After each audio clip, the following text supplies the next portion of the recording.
Assalamualaikum warahmatullahi wabarakatuh.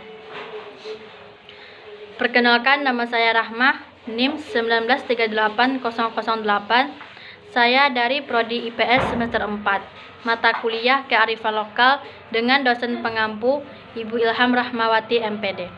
Baiklah, saya akan menyampaikan materi pembelajaran kearifan lokal dari materi 9 sampai materi 15. Saya akan menjelaskan materi yang ke-9, yaitu tentang etika lingkungan.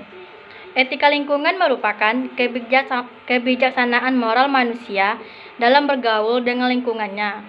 Etika lingkungan diperlukan agar setiap kegiatan yang menyangkut lingkungan dipertimbangkan secara cermat sehingga keseimbangan lingkungan tetap terjaga. Nilai etika dalam lingkungan ada 2, yaitu yang pertama, solidaritas tentang alam, pelayanan yang bertanggung jawab, pertobatan dan pengendalian diri. Yang kedua yaitu norma agama, norma hukum, norma kesopanan, dan lain-lain. Contoh etika dalam lingkungan ada 5. Yang pertama, membuang sampah pada tempatnya. Yang kedua, mengurangi polusi. Yang ketiga, tidak mengotori air. Yang keempat, menghemat air. Dan yang terakhir yaitu selalu menyapa antar sesama. Materi selanjutnya yaitu materi yang ke-10, yaitu prinsip-prinsip etika lingkungan. Prinsip-prinsip etika lingkungan sebagai pegangan dan tuntunan bagi perilaku kita dalam berhadapan dengan alam, terdapat beberapa prinsip etika lingkungan, yaitu yang pertama, sikap hormat terhadap alam. Hormat terhadap alam merupakan suatu prinsip dasar bagi manusia sebagai bagian dari alam semesta seluruhnya. Yang kedua yaitu prinsip tanggung jawab. Tanggung jawab ini bukan saja bersifat individu, melainkan juga kolektif yang menuntut manusia untuk mengambil prakarsa, usaha, kebijakan, dan tindakan bersama secara nyata untuk menjaga alam semesta dengan isinya. Yang ketiga yaitu prinsip solidaritas, yaitu prinsip yang membangkitkan rasa solidaritas, perasaan sepenanggungan dengan alam dan dengan makhluk hidup manusia, sehingga mendorong manusia untuk menyelamatkan lingkungan. Yang keempat yaitu prinsip kasih sayang dan kepedulian. Prinsip satu arah menuju yang lain tanpa mengharapkan balasan, tidak didasarkan mengharapkan kepentingan pribadi, tapi semata-mata untuk alam. Yang kelima yaitu prinsip no harm, yaitu tidak merugikan atau merusak, karena manusia mempunyai kewajiban moral dan tanggung jawab terhadap alam. Paling tidak, manusia tidak akan mau merugikan alam secara tidak perlu. Yang keenam yaitu prinsip hidup sederhana dan selaras dengan alam. Ini berarti pola konsumsi dan produksi manusia modern harus dibatasi.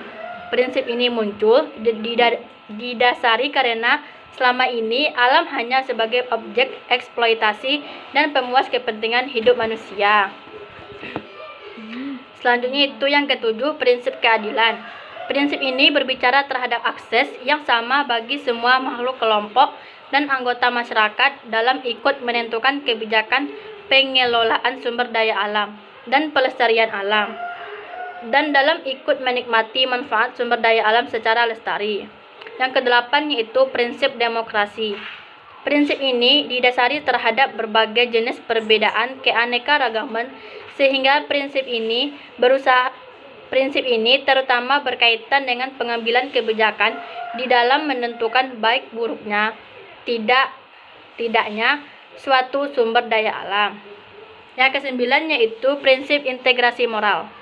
Prinsip ini menuntut pejabat publik agar mempunyai sikap dan perilaku moral yang terhormat serta memegang teguh untuk mengamankan kepentingan publik yang tidak terkait dalam sumber daya alam. Selanjutnya yaitu materi yang ke-11, yaitu tentang perkembangan etika lingkungan. Etika lingkungan hidup adalah sebagai refleksi kritis terhadap norma dan nilai atau kepentingan moral yang dikenal umum selama ini dalam kaitannya dengan lingkungan hidup, dan refleksi kritis tentang cara pandang manusia tentang manusia, alam, dan hubungan antara manusia dan alam, serta perilaku yang bersumber dari cara pandang ini. Dari refleksi kritis ini, lalu ditawarkan cara pandang dan perilaku baru yang dianggap lebih tepat dalam kerangka menyelamatkan krisis lingkungan hidup dari perspektif folkloristik, yakni menggali dan mengeksplorasi etika lingkungan hidup yang secara potensi termuat dalam folklore masyarakat. Etika lingkungan dalam suatu masyarakat tertentu sangat berpengaruh pada kepribadian masyarakat tersebut. Materi etika lingkungan dapat diajarkan melalui pembelajaran dengan menggunakan budaya masyarakat adat sebagai sumber belajarnya. Pemahaman nilai-nilai kearifan lokal dapat menanamkan kepedulian pelajar atau mahasiswa terhadap lingkungan. Lingkungan adalah segala sesuatu yang ada di sekitar manusia yang mempengaruhi kelangsungan kehidupan kesejahteraan manusia dan makhluk hidup lain, baik secara langsung maupun secara tidak langsung. Jadi, etika lingkungan merupakan kebijaksanaan moral manusia dalam bergaul dengan lingkungannya. Etika lingkungan diperlakukan agar setiap kegiatan yang menyangkut lingkungan dipertimbangkan secara cermat sehingga keseimbangan lingkungan. Materi yang ke-12 yaitu tentang modernitas dan implikasinya bagi krisis lingkungan. Modernitas adalah jargon yang digunakan dalam ilmu humaniora dan ilmu sosial untuk menyebut sebuah periode sejarah dan campuran norma, perilaku, dan praktik sosial budaya tertentu yang muncul di Eropa pasca abad pertengahan dan berkembang di seluruh dunia sejak saat itu. Implinya bagi krisis lingkungan yaitu dampak positifnya. Dampak positif dari modernisasi. Yang pertama yaitu memberikan kemudahan hidup, teratasinya berbagai macam penyakit, meningkatnya produksi makanan, terbukanya berbagai lapangan kerja baru. Dan dampak negatif dari modernisasi ini adalah yang pertama, rusaknya alam akibat pencemaran, yang kedua, timbulnya masalah kesehatan baru, dan yang terakhir, terkikisnya nilai budaya lokal. Baiklah, saya akan menjelaskan materi yang ke-13, yaitu materi yang menjelaskan tentang prinsip utilitarianisme dan problematikanya dalam etika lingkungan. Utilitarianisme berasal dari kata Latin utilis yang berarti manfaat atau guna. Utilitarisme adalah paham atau aliran dalam filsafat moral yang menekankan prinsip manfaat atau kegunaan sebagai prinsip moral yang paling dasar. Tindakan yang secara moral benar adalah tindakan yang berguna. Problematika etika di lingkungan. Membuang sampah sembarangan adalah permasalahan yang sering terjadi dan sudah dianggap biasa oleh masyarakat. Cara mengatasinya yaitu kita harus saling mengingatkan dan menyediakan pembuangan sampah secara layak. Selanjutnya yaitu materi yang ke-14 yaitu tentang ekofeminisme.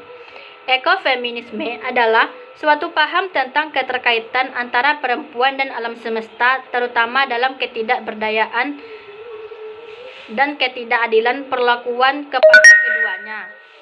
Istilah ekofeminisme pertama kali diperkenalkan pada tahun 1974 oleh Francois de Eubon. Gerakan feminisme di Indonesia lahir dipengaruhi oleh berbagai kondisi historis sejarah perjuangan bangsa, program pembangunan nasional, globalisasi, serta reformasi, serta kehidupan religius masyarakat. Pandangan feminisme di setiap era sangat tergantung kepada kondisi dan situasi zaman yang dihadapinya. Feminisme adalah aliran atau gerakan sastra yang menuntut kesetaraan dan keadilan hak dengan pria. Feminisme berasal dari bahasa Latin yaitu femina atau perempuan. Tetapi yang biasa dimaksud dengan feminisme adalah feminisme liberal dan feminisme sosialis. Feminisme liberal yaitu varian pertama dari teori feminisme besar. Seperti namanya, feminisme liberal mengambil asumsi-asumsi dasar teori liberalisme. Liberalisme atau liberal adalah sebuah ideologi, pandangan filsafat, dan tradisi politik yang didasarkan pada pemahaman bahwa kebebasan dan persamaan hak adalah nilai politik yang utama. Yang selanjutnya, feminisme sosialis, yaitu cabang dari gerakan feminis dan kiri baru yang berfokus pada saling keterkaitan antara patriarki dan kapitalisme. Contohnya yaitu, Reagan menganggap bahwa hanya dirinya lah salah satunya manusia di dunia ini. Yang kedua, Wilson tidak menanti perundang-undangan dengan alasan hidup miliknya, lebih ke arah liberalisme. Feminisme bisa saja baik atau buruknya tergantung pengaplikasiannya, atau radikal konservatif, dan lain-lain. Materi selanjutnya yaitu materi yang ke-15 yang menjelaskan tentang hubungan antara manusia dan alam dalam perspektif Islam. Terdapat 3 bentuk hubungan manusia dengan alam, yaitu yang pertama, alam semesta berfungsi sebagai sarana bagi manusia untuk mengenal kebesaran dan kekuasaan Allah, beriman kepada Allah melalui alam semesta, karena alam semesta adalah tanda atau ayat-ayat Allah. Manusia dilarang memperhamba alam, dilarang menyembah kecuali hanya kepada Allah yang menciptakan alam. Yang kedua yaitu alam dengan segala sumber dayanya diciptakan Allah untuk memenuhi kebutuhan hidup manusia. Dalam memanfaatkan sumber daya alam guna menunjang kehidupannya ini harus dilakukan secara wajar atau tidak boleh dilakukan secara berlebih-lebihan atau boros. Yang ketiga yaitu manusia mempunyai kewajiban guna memelihara alam untuk keberlanjutan kehidupan. Tidak hanya bagi manusia saja, akan tetapi bagi semua makhluk hidup lainnya. Itulah yang dapat saya sampaikan, lebih dan kurang mohon maaf, semoga bermanfaat. Wabillahi taufiq wal hidayah. Assalamualaikum warahmatullahi wabarakatuh.